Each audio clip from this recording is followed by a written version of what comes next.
Good afternoon. This is Varun and we will continue with real numbers. Till now we have seen that real numbers consist of rationals and irrationals. Rational numbers are those which are in the form of P upon Q, where P and Q are co-prime integers and Q is not equal to 0. If we talk about co-prime integers are those whose HCF is 1. Means co-prime integers do not have any common factor other than 1.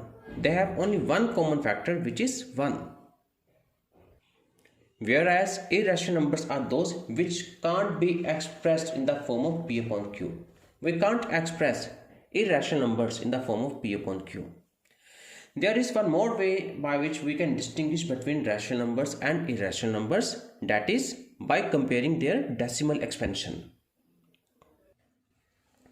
Decimal expansion of rational numbers is either terminating or non-terminating and repeating.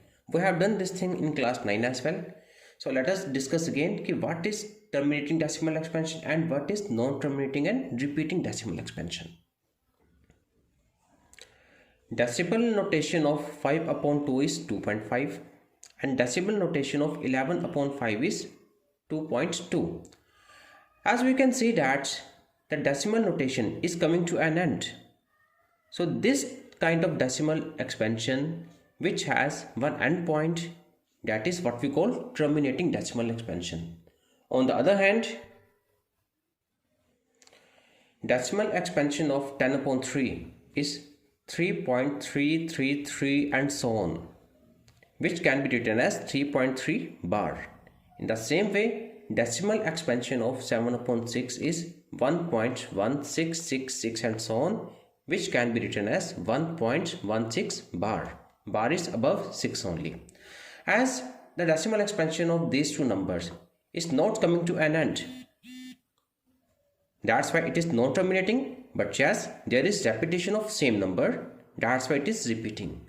So those numbers whose decimal expansion is non-terminating but repeating, they are also rational numbers.